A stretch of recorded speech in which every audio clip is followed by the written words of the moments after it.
Assalamualaikum warahmatullahi wabarakatuh. Perkenalkan, saya Monica Windy Fitriani. Saya merupakan mahasiswa praktikan PLP Universitas Negeri Semarang tahun 2021 di SMK Muhammadiyah 1 Semarang.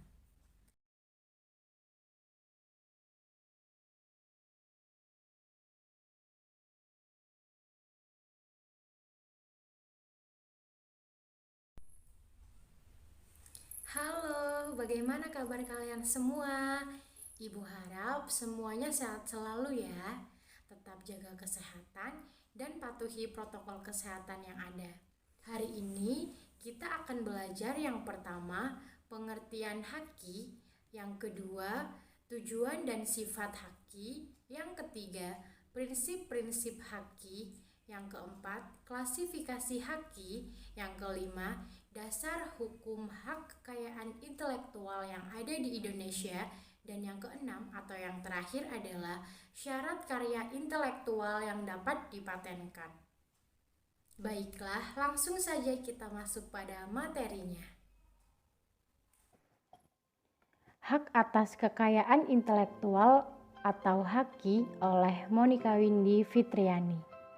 Haki merupakan terjemahan dari Intellectual Property Right atau IPR, adalah hak yang berasal dari hasil kegiatan intelektual manusia yang mempunyai manfaat ekonomi. Konsepsi mengenai haki didasarkan pada pemikiran bahwa karya intelektual yang telah dihasilkan manusia memerlukan pengorbanan tenaga, waktu, dan biaya. Adanya pengorbanan ini menjadikan karya yang telah dihasilkan memiliki nilai ekonomi karena manfaat yang dinikmatinya. Berdasarkan konsep ini, maka mendorong kebutuhan adanya penghargaan atas hasil karya yang telah dihasilkan berupa perlindungan hukum bagi haki. Tujuan pemberian perlindungan hukum itu untuk mendorong dan menumbuh kembangkan semangat berkarya dan mencipta.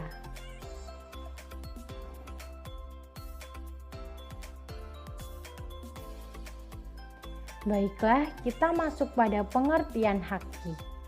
Pengertian haki menurut para pakar, yang pertama, menurut Ismail Saleh, yaitu pengakuan dan penghargaan pada seseorang atau badan hukum atas penemuan atau penciptaan karya intelektual mereka dengan memberikan hak-hak khusus bagi mereka, baik yang bersifat sosial maupun ekonomis.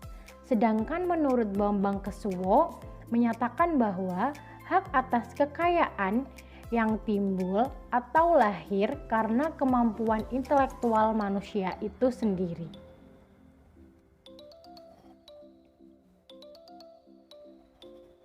Yang selanjutnya adalah tujuan dan sifat haki. Tujuan ini ada 3. Yang pertama, mencegah adanya kemungkinan pelanggaran haki milik orang lain. Yang kedua, meningkatkan daya saing dan pangsa pasar. Dan yang ketiga, bisa dijadikan sebagai bahan pertimbangan dalam menentukan strategi penelitian bisnis dan industri yang ada di Indonesia. Sedangkan sifat haki yakni ada 2. Yang pertama, memiliki jangka waktu tertentu. Artinya, hak atas kekayaan intelektual ini memiliki jangka waktu tertentu atau terbatas. Yang kedua, bersikap eksklusif dan mutlak. Haki bersifat eksklusif dan mutlak, artinya tidak ada satu orang pun yang boleh melanggar hak kekayaan intelektual milik orang lain.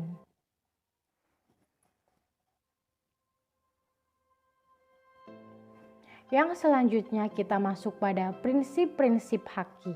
Yang pertama, di sini ada prinsip ekonomi.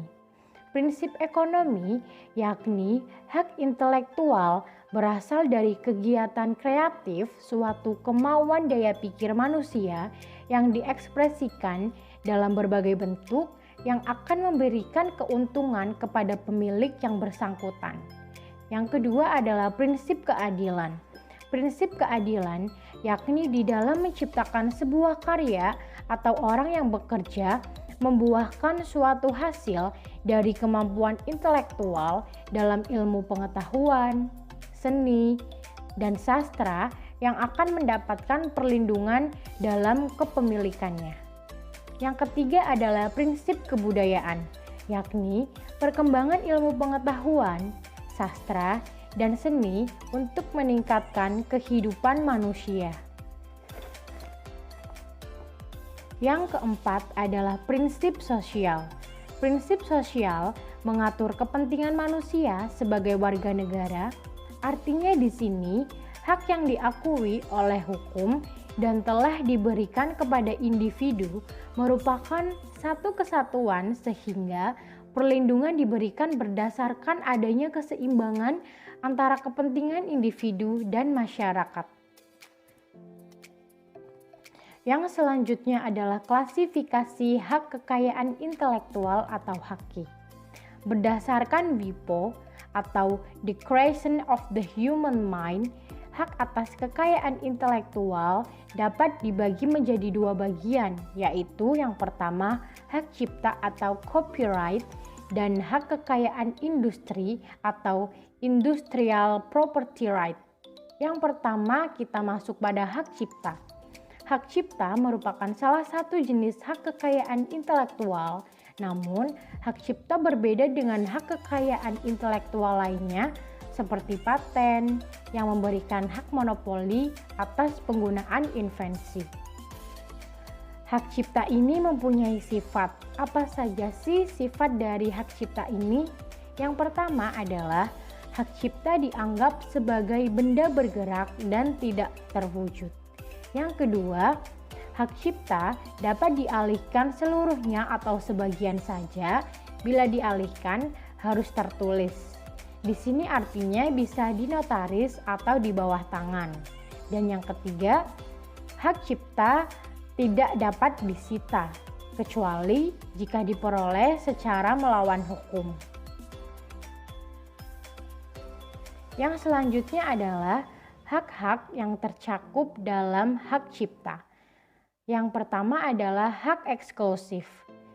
Disampaikan bahwa hanya pemegang hak ciptalah yang bebas melaksanakan hak cipta tersebut.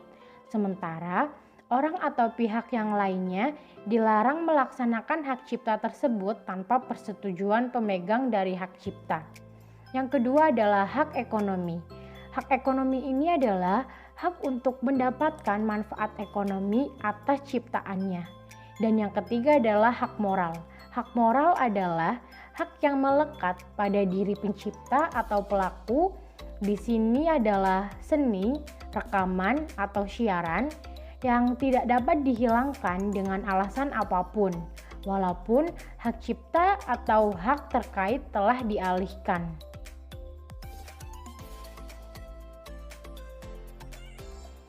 Yang kedua adalah hak kekayaan industri. Hak kekayaan industri atau industrial property right adalah hak yang mengatur segala sesuatu tentang milik perindustrian, terutama yang mengatur perlindungan hukum.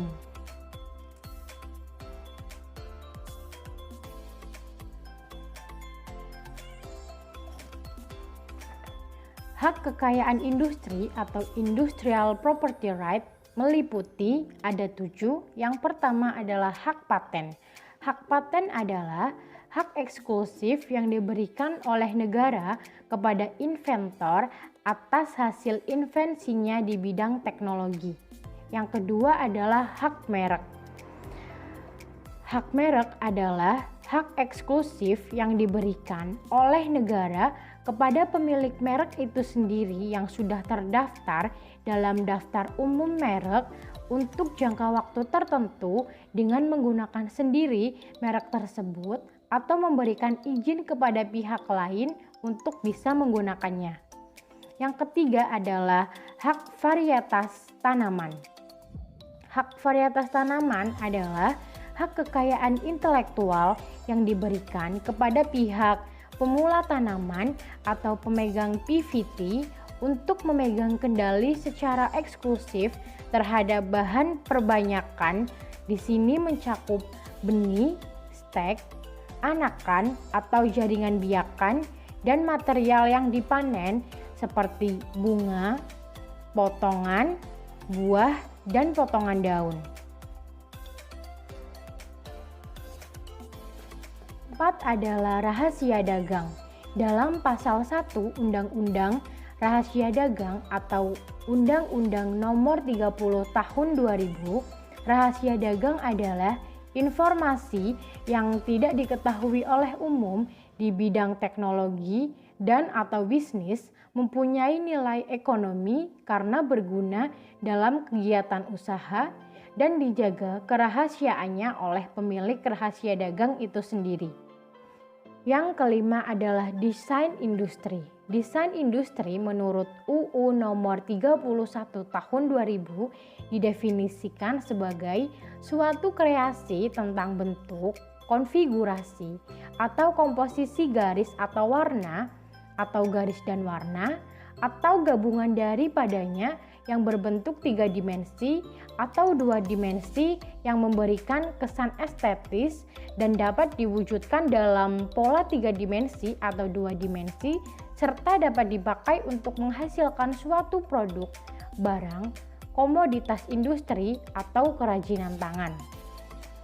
Yang selanjutnya, yang keenam adalah desain tata letak sirkuit terpadu. Di sini adalah suatu produk dalam bentuk jadi ataupun setengah jadi yang di dalamnya terdapat berbagai elemen dan sekurang-kurangnya satu dari elemen tersebut adalah elemen yang aktif. Yang ketujuh atau yang terakhir adalah indikasi geografi atau geographical indication, merupakan tanda yang menunjukkan asal muasal suatu barang. Biasanya hal ini bisa dilihat dari faktor geografis seperti faktor alam dan faktor manusia yang memberikan ciri kualitas tertentu. Yang selanjutnya, kita masuk pada dasar hukum hak kekayaan intelektual yang ada di Indonesia. Bisa dilihat, yang pertama adalah Undang-Undang Nomor 19 Tahun 2002 tentang Hak Cipta. Yang kedua, Undang-Undang Nomor 14 Tahun 2001 tentang Paten. Yang ketiga, Undang-Undang Nomor 15 Tahun 2001 tentang Merek. Yang keempat, Undang-Undang Nomor 29 Tahun 2000 tentang Varietas Tanaman. Yang kelima, Undang-Undang Nomor 30 Tahun 2000 tentang Rahasia Dagang. Yang keenam, Undang-Undang Nomor 31 Tahun 2000 tentang Desain Industri. Dan yang ketujuh atau yang terakhir, Undang-Undang Nomor 32 Tahun 2000 tentang Desain Tata Letak Sirkuit Terpadu.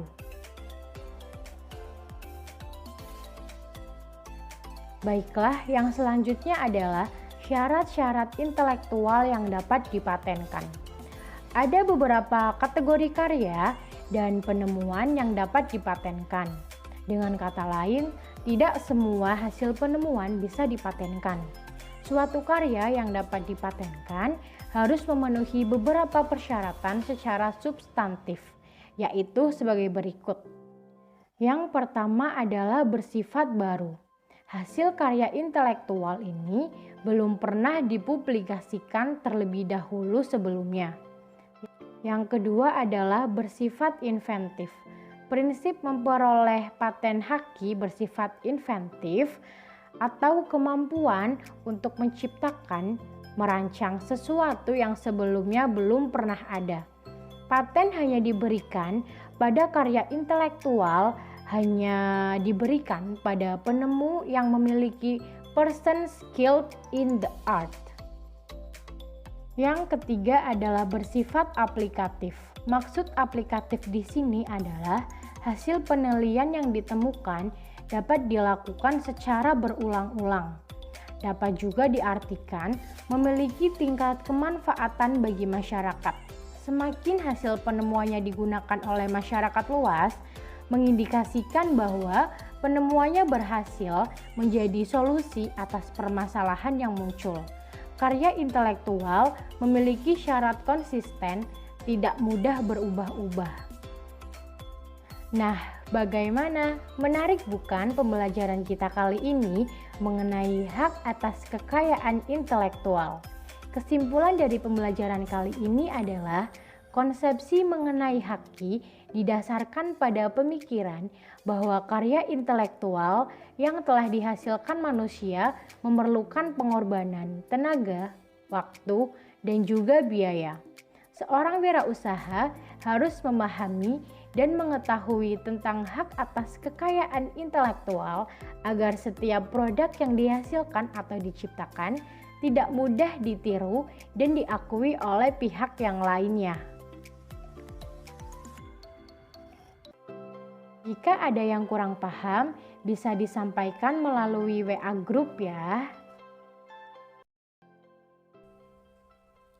Mudah-mudahan dengan mempelajari materi hari ini mengenai hak atas kekayaan intelektual dapat mendorong kita untuk terus berkarya dan memunculkan kreativitas. Sekian penjelasan dari Ibu hari ini. Semoga bermanfaat untuk kita semuanya. Sampai jumpa pada materi selanjutnya. Tetap semangat, jangan lupa belajar, stay healthy and stay safe. Ibu akhiri, wabillahi taufiq wal hidayah. Wassalamualaikum warahmatullahi wabarakatuh.